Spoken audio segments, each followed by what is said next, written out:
Call the April 8th meeting to order, and we'll start off with the Pledge of Allegiance. I pledge allegiance to the flag of the United States of America, and to the republic for which it stands, one nation, under God, indivisible, with liberty and justice for all.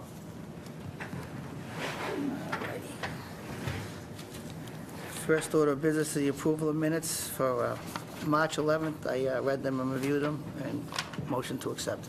So moved. Second. All those in favor say aye. Aye. Opposed? And that's unanimous. Is the White Hill presentation?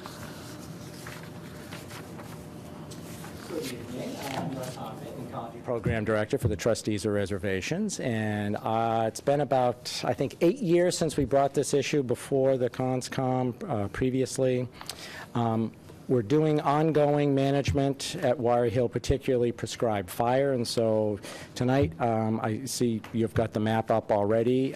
Units A, B, and C, we're proposing to be burned this spring at some point, as soon as the snow goes and the weather cooperates. It's approximately about 10 acres, and it does come within 100 to 200 feet of the lake. So wanted to come tonight and just answer any questions that the CONSCOM may have. I was at the planning board last night to answer any questions about the watershed overlay. They did not have any. Thank you. Joe? Sure. So it's similar techniques of what you've done in the past? Same exact thing, yes. So we've done 16 acres of prescribed fire already. We just haven't done this unit yet. But this is actually the closest to the open water. Correct. Yeah, I mean, there've been other areas near BVW, wetland areas, but not necessarily open water. That's right. Just a question, do you need to have fire apparatus or any wheeled or tracked vehicles in there during the burn, or are they just doing all handwork and footwork? No, we will have likely 2 vehicles on site. One will be it's really a kind of a modified pickup truck to a Duesenhaft style that DCR will have on site. So if we do burn with them, we need them essentially with their vehicle. And then our burn boss, our contractor, has it's a UTV, so it looks like a large ATV with a small water tank and pump on the back. You're confining those vehicles to existing trails probably, right? Absolutely, Right. yes. Yeah. Now, in areas, you said it's A, B, and C you're going to be burning? Yes, ideally, yes. Now, when you get up into C where the trails are, and I'm doing this from memory, I hate to say it, I haven't been in there since last spring. The trail gets pretty muddy and rutted in there. Are we concerned at all about, runoff from the rutted area right directly into the lake? Should we be concerned about it? No. I mean, yes, we should be concerned about it, but my goal is not to have any rutted trails like that. If we do have any rutting like that, we will certainly address them as soon as we can. That's mostly a fairly well-drained hill. I mean, it's a drumlin, so we don't have a lot of muddy soils in that unit. Yeah, I'm actually kind of just losing scale of, how far up that That's what I was thinking. the shore trail. The wetlands and the wetter portions of the downslope of the hill are further around the corner from like where the letter S4 and the T7, like the parts where we put the boardwalk and things. Oh, yes, that's well to the north on the That's lakeside. much further up. Yeah, Oh, okay. exactly, yeah. I think we Yep. lose that when we highlight just this section, that those areas are further. I do have a map that I can. But in area A, right at the triangular point closest to T4, T2, Yep. there is a little narrow area. I think it's an old dump area, actually. I think you can see some remnants of old farming equipment in there. I think there is some water that finds its way down in there. So, but again, not necessarily on the trail. I think it's off trail. Okay, yeah, I'm not familiar with that, but there is an old borrow pit in there. That's the area I'm talking about. Okay, It's yep. kind of soft in there, but again, that's off trail. So if the equipment's staying on trail, it probably shouldn't be an issue. That's right. Okay, I'm all set. How many people are going to be conducting this project? 8 to 10. 8 to 10. Okay. You never and- know until the day of the burn. Okay. And will it be done in sections? Yeah, so we have a whole burn plan, and I'm happy to share that with anybody who needs a copy. Okay. It's very specific in terms of the weather conditions, air speed, air direction, wind speed, that type of thing. So we will be burning so that the smoke, that's our main issue, smoke goes over the lake. Okay. So we typically would start in this situation in C and burn that far portion, that eastern part of C, to its black. So we burn the fuels out, and then we burn into that. Fire can't burn where it's already burned, so it's a safety precaution. And about how long does it take for the... Well, we can't start until 10 o'clock, and the fire will be out by 4. Okay. It's a single-day event. Okay, and a single event for all 3 sections? Yes, Thank you. yes. All three together? All 3 together. Full 10 acres. It's a short window of time. We do, on Martha's Vineyard, we do 100 acres in one day. It's a very different setup, though. I bet. Yeah. Wouldn't the winds out there not get in the way, but I mean, it would be more, you'd have to control it a lot better than here. Again, it's subject to a prescription, so if the wind is too high or the mixing, the elevation, the smoke rises isn't right, we just can't burn. But there it is again to the east or the south, so it'll head out over the ocean. Okay. Thank you. Jack? Yeah, how do you decide that you need to do this? Right, so 2004, we did a complete inventory of the property, both culturally and ecologically, to understand what we have. And as a result of that, we realized we had a very special landscape, one that had been shaped by fire for probably centuries, going back to the Native Americans. So we knew that by the fire scars on a lot of the trees, the fire records, and then what we were finding for plants and animals. So not only some species thrive on fire, other species can't tolerate that. So what was missing, as well as what we were seeing, was indicating we had a fire-adapted landscape. And as we started to look a little deeper, we began to find the plants and animals that were rare that thrive in that situation. So what we're trying to do is 2 things: reduce fuel loads, so we don't see the wildfires we were seeing back in the 70s, the 60s, 70s, 80s, and then also do it in a controlled manner to burn off the leaf litter, burn off that undergrowth that will stimulate the growth of the species that we want to see happen. In some cases, the plants that are adapted to fire, they need bare soil for germination. So this is an area that has not burned for quite a while. So it's on a rotational cycle, and we don't need to burn a unit any more than once every 5 years, and that's probably more frequent than we'll ever be able to do. Just a quick question. Once you start burning, do you see migration of animals? Is it really prevalent? You mean the actual day of when it's burning? Yeah. You can see 2 things. One, we see a lot of insects flying out of the fire. But then we'll also see things like hawks come to the fire to actually, if there's mammals, mice and things that are getting exposed as a result of that, it's a feeding frenzy for them. Okay. So it's pretty wild out there then? It can be. It's not, there's not a lot of action, but if you know what to look for, you can certainly see that. Thank you. Yeah. I just have a couple questions. You said that you were going to use your own stuff, and then in your narrative here, you have North Andover and Boxford firefighters. So are they going to bring some of their apparatus out there also? So that's coming from when we originally did it. We're always open to any training opportunities that the local fire departments want to participate in, so they are more than welcome. Sometimes they show up, sometimes they don't. So that brings me to my second question. Who makes the call on when you're going to do the burn? Does the fire department do it, or do you guys make your own call? The chief has to give his approval, so Okay. it doesn't happen without his approval. But then the burn boss, who we hire, he's the one that's responsible for saying on site whether or not we proceed or we not, and if it's within the prescription. Okay. So I say you sent a letter to the chief in town. Yes, he's aware. I exchange emails, and we've been exchanging voicemails. Okay. And and is this just an old letter, or is Boxford going to be part of this also? That is an old one, yes. Okay. All right, I was just curious. Yeah, I think that one I sent to describe what the program was. Okay. I'm all set. Any questions? More? So this is more informational to see. I don't think a permit was required to do this in the past. I don't think there's any significant wetland areas. They are looking to stay 100 feet away from the lake. So it was just more informational and that answer questions, or if you did think something was needed, that you'd have the opportunity to ask for it. So.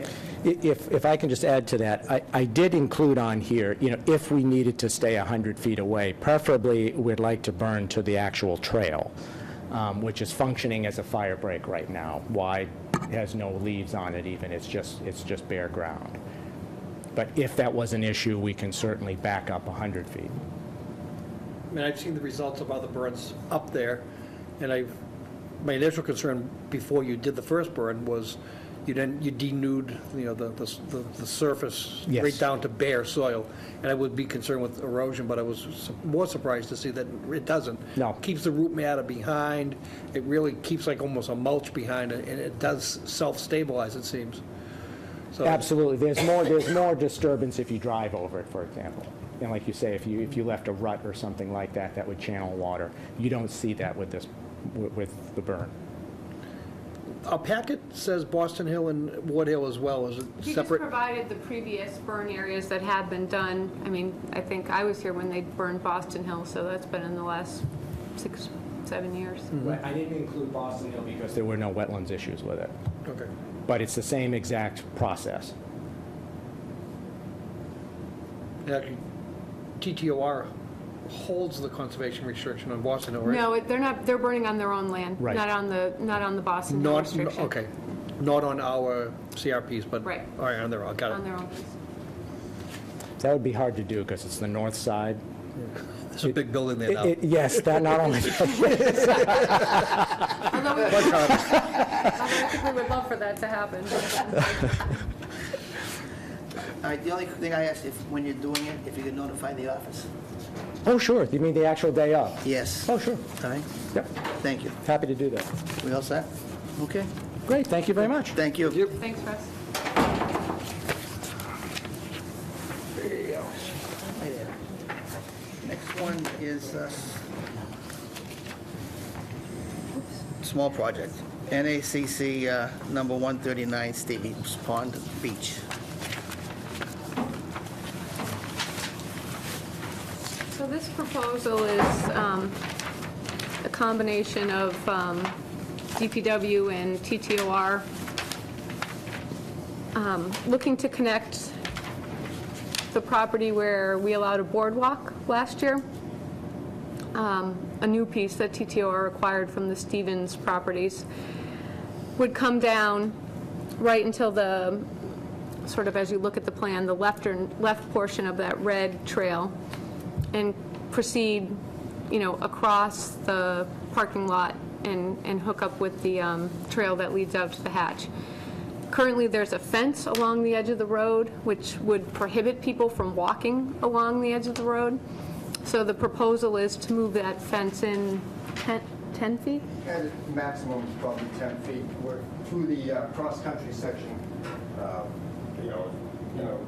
make some alignment to go through the mature trees and not clear cut anything, just pick a line that makes sense. So then basically the construction of the trail is just wood chips, so it's really handwork through there, and the fence will butt up along the parking lot by the boathouse, so that's probably 6 to 7 feet moving it in, and it's just pretty much the fence that's there is total disrepair, so that'll come out. We'll relocate, do the trail, then relocate the fence back, and it'll be a new black vinyl fence when we're done. It'll create a nice little natural pathway along the road. So you road, some buffer, trail, then fence, then Yes, parking lot? that's correct. Yeah, depending on, to how we're going to align it when we can do that in the field. So it's really through that cross-country area, it's just, the work is just essentially digging the fence, the holes for the fence, and some hand grading. Well, similar to when we did, when you and I did the walkthrough. You're going to do pretty much what we did before. Yeah, so we did a walk out there. Everything's, up until you get to the entrance to where the cars drive into the parking lot, there's a little bit of a slope to that, and And when we walked it, they talked maybe there might be a little bobcat work in that area, but the majority of it is already flat, so it would just be moving the fence and putting in the wood chips. And then allowing people to walk basically all the way from the Common, or Stevens Coolidge even, all the way to Wire Hill, both over trustees' property and town property.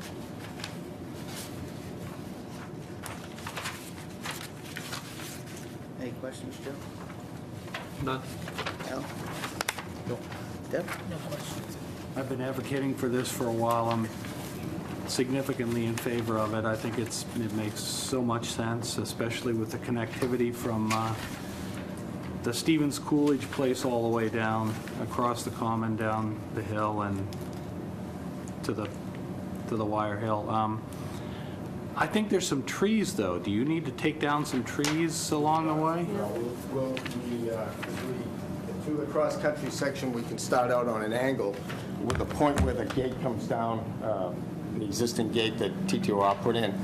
There's an alignment there where we can start out and angle out to avoid the mature trees, get enough away. It'll be a meandering path as we go through, but the fence line will not require us to, get into the trees at all.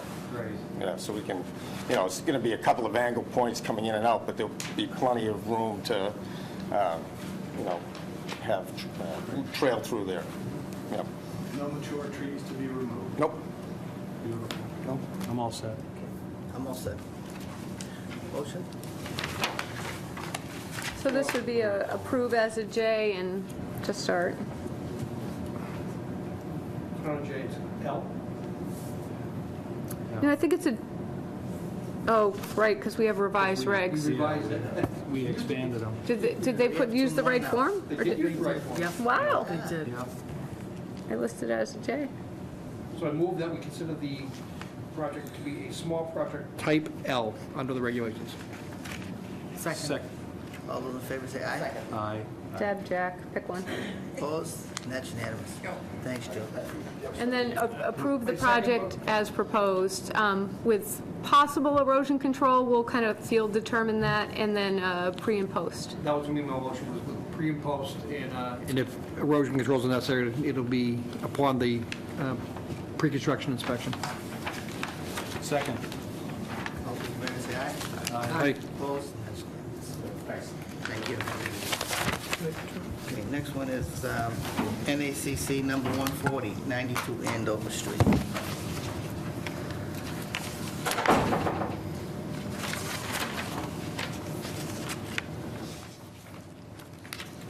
So this one is a little more interesting. It's a relatively simple project. It's just a matter of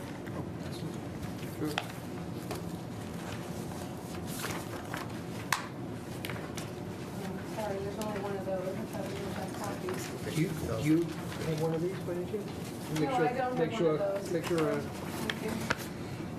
Thank you. Yeah, absolutely. I've probably seen this on the side.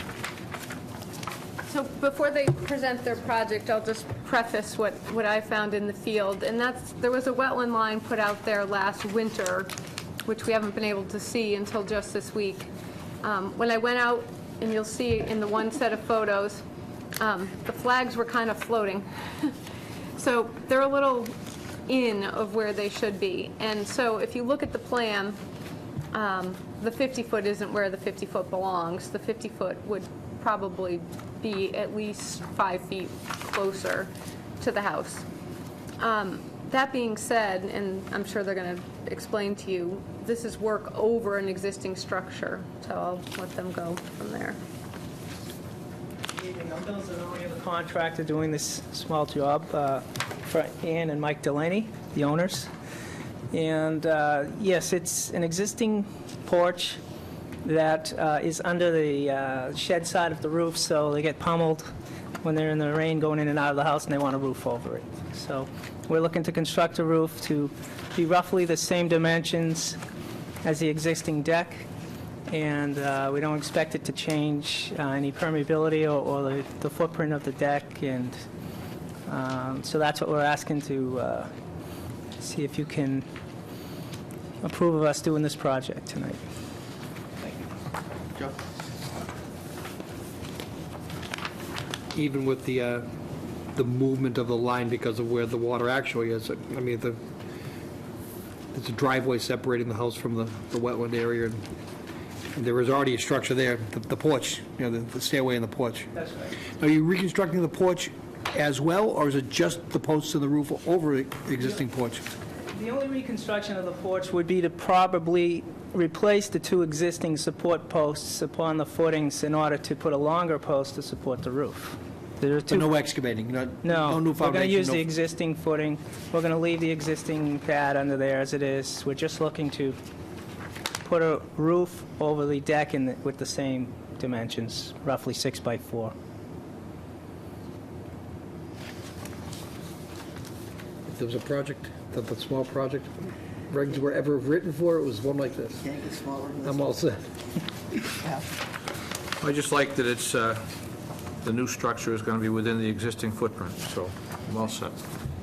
Yeah, I agree. The deal breaker would have been was we're using the same pads, so that's pretty Right. much done deal. I don't have an issue with it. No questions. I guess just procedurally, I know the small project bylaw,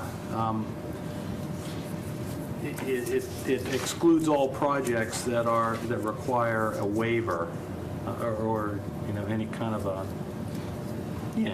waiver. And if this is building within 50 feet,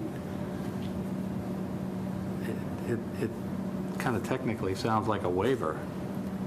Well, there's already an existing, the pad is already, they're Yeah, not expanding the footprint. Yeah? How would, a waiver would be if they were going to expand the footprint and get closer, wouldn't it be? Would that not be? Well, I think building activity within the no-build zone would be would require a request for a waiver, and it seems like, you know, surface conditions dictate that the work will be within 50 feet.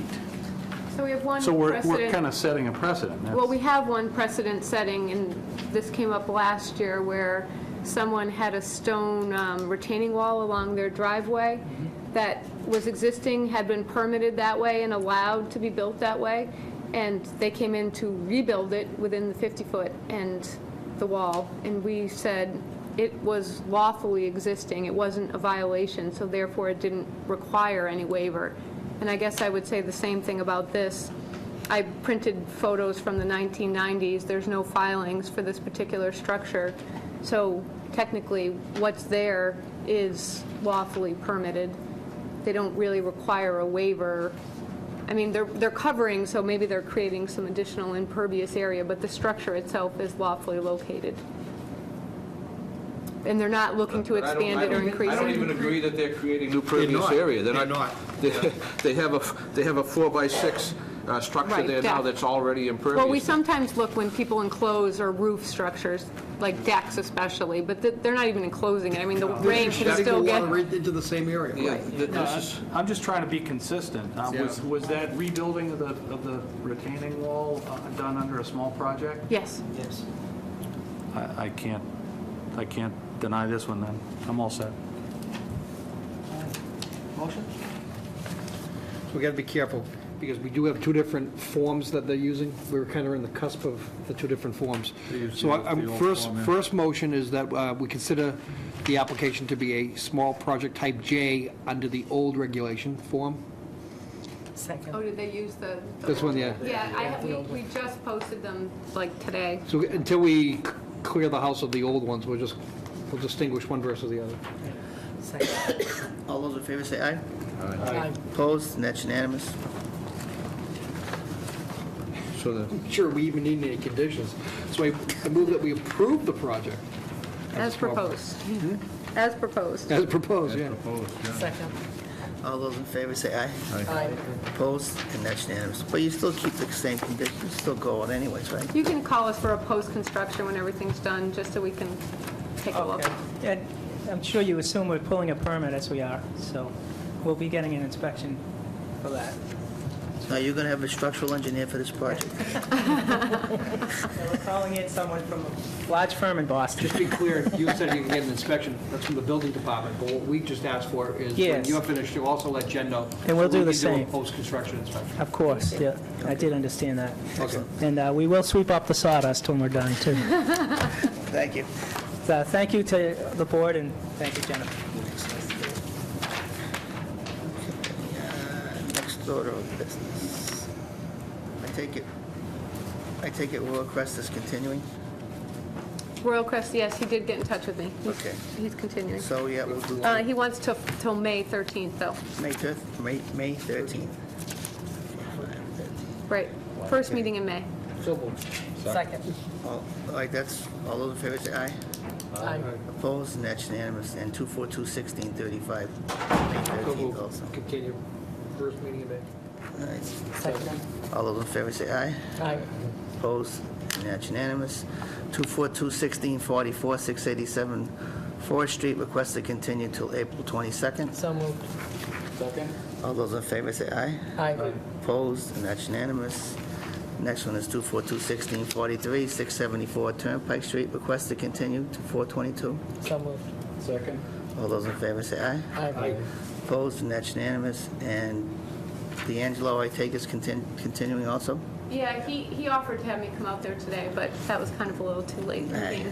242-1647, request to continue till April 22nd? Jen? Yep, Okay. moved. Second? All those in favor say aye. Aye. Opposed, and that's unanimous. Okay, next one, moving right along, is bylaw revision. so Lisa said till end of April she'll be able to get to this. She's kind of swamped right now, but so I continue to the May 13th meeting for the bylaw revisions. So Okay. moved. All those in favor say aye. Aye. Opposed, and that's unanimous. And all we heard is, And the good thing was she had some leftover money from the prior revision, so we're still good to go as far as fees and that. So, just next for one is the this, Berry Pond decision, 242-1649. quick, you got 1 minute to be done by 7:30.